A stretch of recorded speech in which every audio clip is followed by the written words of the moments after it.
Hey, what it do, sports world, and welcome to the Real Untouchable podcast with me, Ray Diggs. I got a great segment for you all. I want to talk about week 5.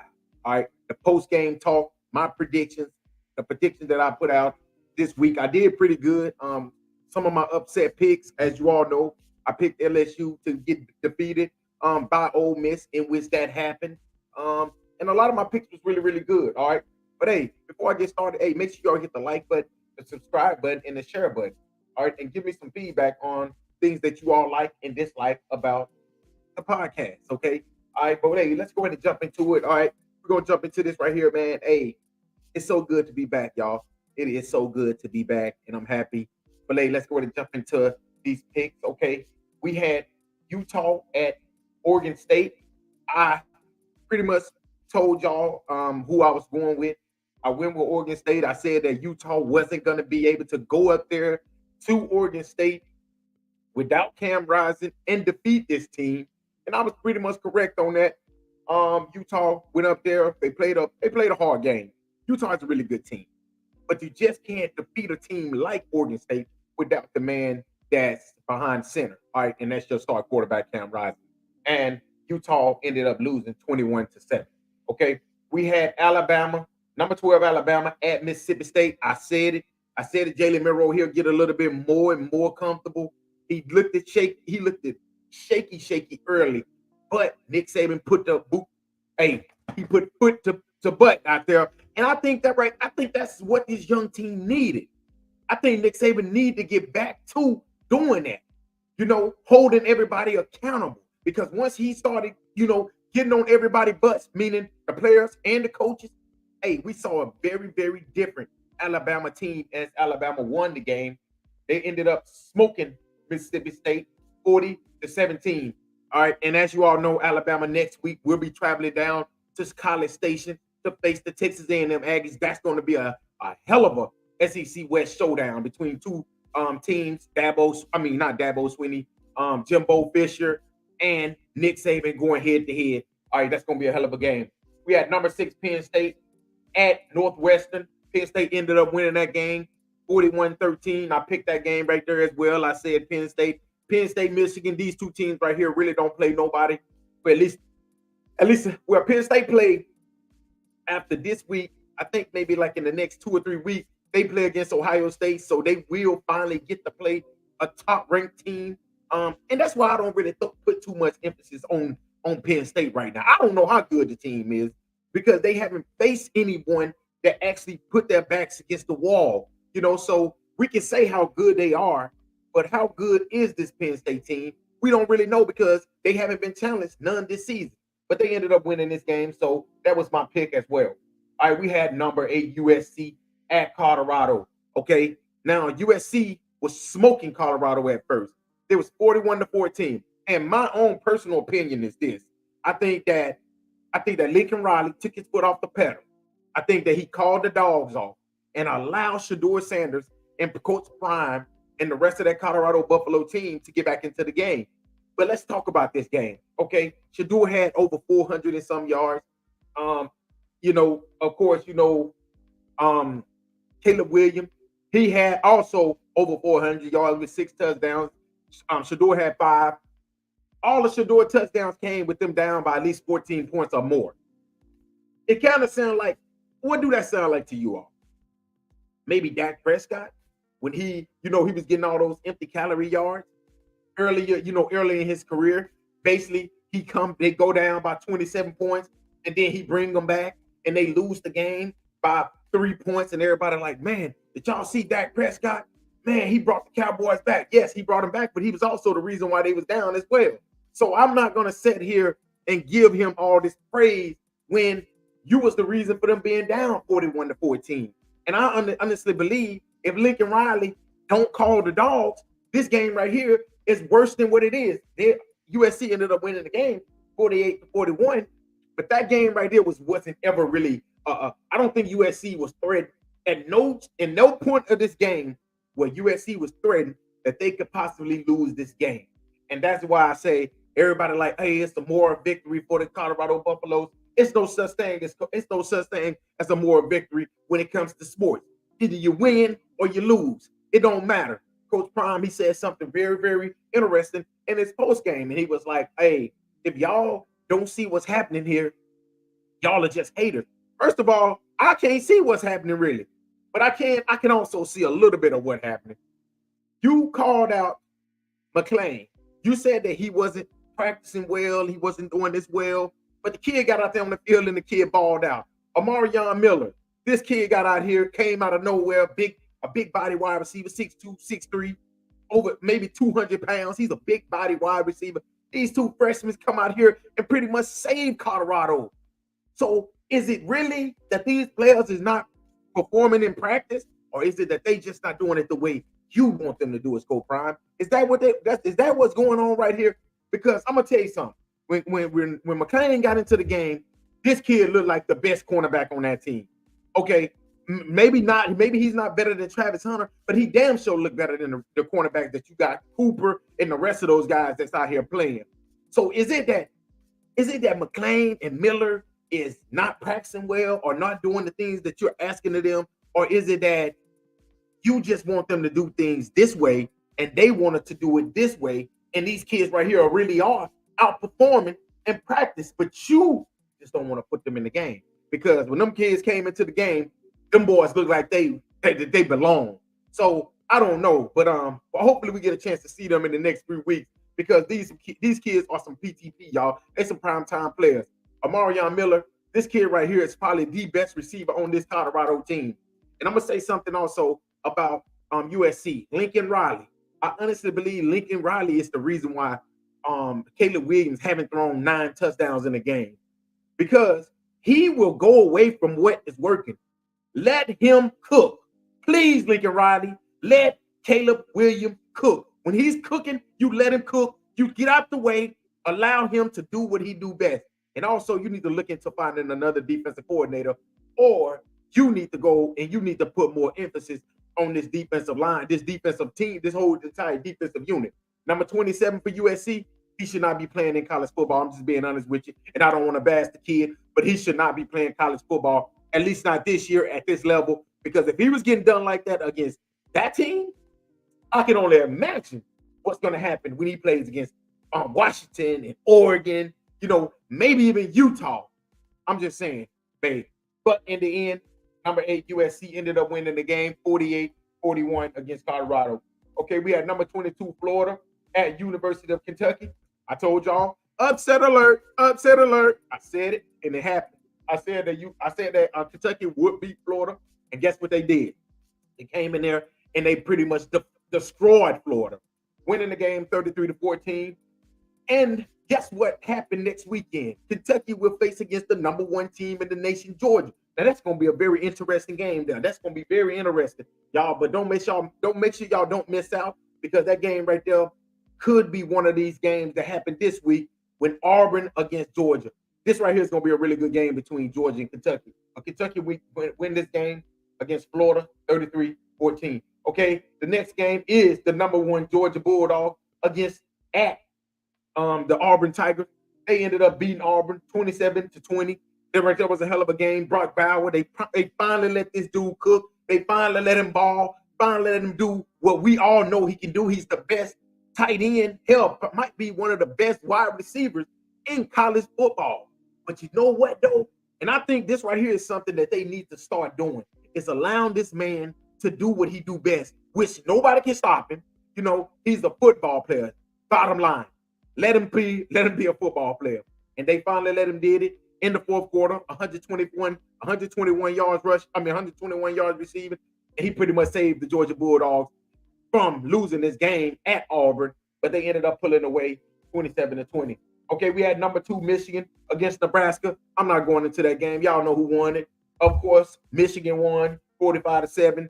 They look good for the first time, first blowout of the year. But I can't put too much emphasis on this game. They still haven't played nobody. So I don't know how good they are. They got the number 2 team in the nation, basically off of what they did last year. Because we really hadn't seen nothing to say that they're better than Ohio State. I ain't seen nothing to say that they're better than Texas. I've seen Texas play against Kansas.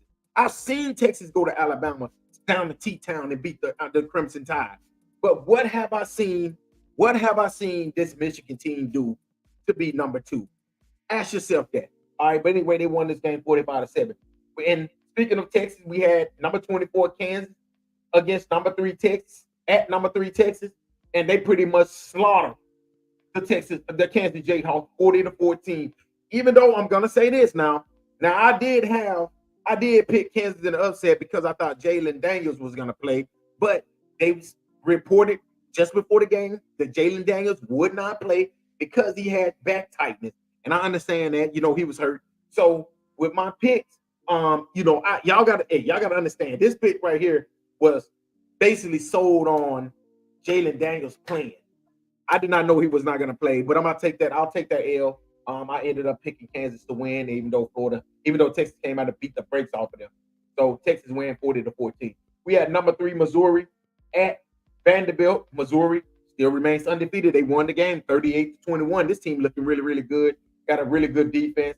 Like I said, we don't know because they really hadn't played against top level competition as well. We had number 13 LSU at number 20 Ole Miss. Upset alert. Upset alert. I told y'all that, man. I tried to tell y'all LSU would go down here to Oxford and lose this game. And guess what happened? Hey, they ended up going down there and lose this game. Hey, this right here was one of those games that whoever had the ball last, that's who was going to win. But what really surprised me was LSU, the last drive, not getting the ball to their 2 best wide receivers and 2 of the best wideouts in college football. That right there was mind-boggling to me. I didn't understand it. But in the end, I was just happy that they lost. But Ole Miss Ole Miss did everything in their power to give this game away. Okay, but even though they had a little help from the refs, LSU did.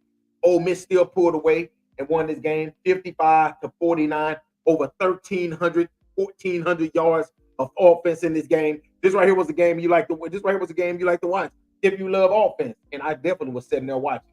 All right, we got number 9 Oregon at Stanford.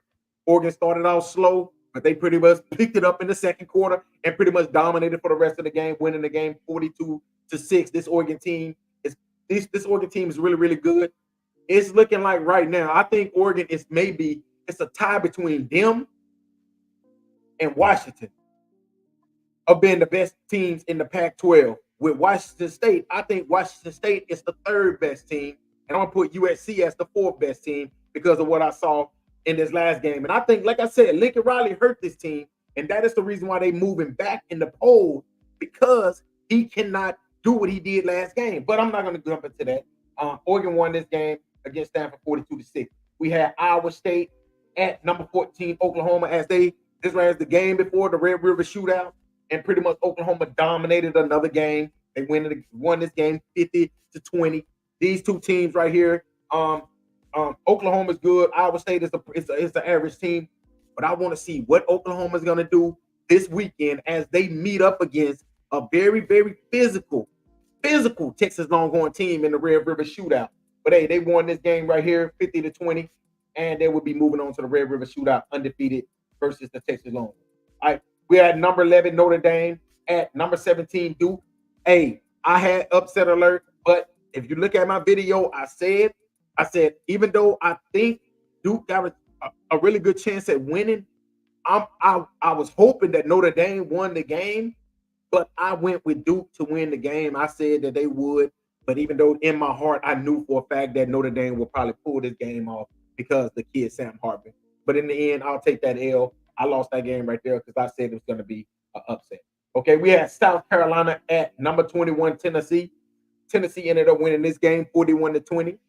And I'm gonna tell y'all something. It's something that Spencer Rattler said pretty, that was really mind-boggling or whatever you want to call it. He said that this was Tennessee's Super Bowl. Now, first of all, Tennessee ranked number 21. Y'all are unranked. I'm trying to figure out what the hell are you talking about. This is their Super Bowl. This should have been y'all's Super Bowl, being that you all are already unranked. They're ranked. So I'm not getting what Spencer Rattler is saying. I kind of think that the media is kind of getting to Spencer Rattler a little bit, and that is the reason why he's been saying a lot of off the wall things, because this right here made no sense. All right, but in the end, Tennessee ended up winning the game 41-20. Drew McCoy, that's going to be a big name, you all. He ended up dislocating his ankle. He had successful ankle surgery this morning, as we're hearing, and he will be out for the rest of the season. That's going to be a big, big loss for this Texas Longhorn team, especially as being one of Joe Milton's top threats in his. That's somebody that he really, really trusted. And that's going to be, I'm telling you, it's going to affect them as the season goes on. And also, Joe Milton, it's time for you to show up. We don't give a damn that you can get on one knee and throw it 80 yards. You can throw 80 yards on your one knee, but you're throwing inaccurate when you're standing up. So we need for you to start worrying about standing up throwing the ball, not getting on your knees and making all these other crazy throws. It's time for him, because honestly, I'm going to be real. I believe that true freshman is better than Joe Milton right now. That's just my opinion. I might be wrong, but I think I'm right. All right. But hey, who am I? I'm not a coach. I'm just a podcaster, YouTuber, or whatever y'all want to call me. Hey, what it is, what it is. All right. We had number 7 Washington at Arizona. This game right here was closer than I thought it was going to be. I kept saying that this team right here, I kept saying that Washington would probably blow this team away, but Arizona kept the game close, and they had a chance to tie it up in the end. But in the end, Washington got the ball, and they pretty much sealed the victory, 31-24, and they're still undefeated. But like I said, this team right here might be the best. I think they're tied for the best between them and Oregon of being the best in college and best in the Pac-12. Okay. But they ended up winning this game. Michael Penix ended up throwing for another 362 yards. He didn't have that many touchdowns, but they still got the win. Okay, and last but not least, we had Nevada at number 25, Fresno State. I had Fresno State winning. Fresno State did win 27-9, and they're still undefeated. This is a really, really good team. Hey, but heading into week 6, y'all, we got some really, really good games, all right? And I'm going to go through a few of them, but I'm also get on the podcast, and I will be picking my games, as you know, as I do every week, pick them. Okay, we're going to have Alabama, Texas A&M. All right, we got Arkansas, Ole Miss, even though Arkansas trash, but it is what it is. We got Oklahoma at Texas, Oklahoma, Texas, Red River Shootout. We got Maryland and Ohio State. Those are 2 undefeated teams. We got LSU and Missouri. Hey, that's gonna be a hell of a game right there. We got Washington State and UCLA. Hey man, we got some hell of a game. We got Syracuse and UNC. We got Kentucky, Georgia, 2 undefeated teams in the SEC East. Okay, man. Look, like I said, we got Notre Dame, Louisville. A lot of people don't know Louisville is undefeated. They're 5-0, and Notre Dame is 5-1. So that's gonna be another great game. Hey, we got some hell of a game. We got Fresno State and Wyoming. As you all know, Wyoming is 4-1, and Fresno is 5-0. And like I said, y'all, this is gonna be a great week of college football. And I'm gonna be bringing it to y'all. I'm gonna be making sure that I'm on here giving y'all my predictions for week 6 in college football. Hey, make sure y'all like the page. All right, support the page. All right, whatever you want to do. Give me your feedback. Tell me what I'm doing wrong, what I'm doing right. But hey, thank y'all again for listening to another great segment of the Real Untouchable podcast with me, Ray Diggs. Hey, peace. And make sure y'all have a blessed week. Let's be great today, people. Peace.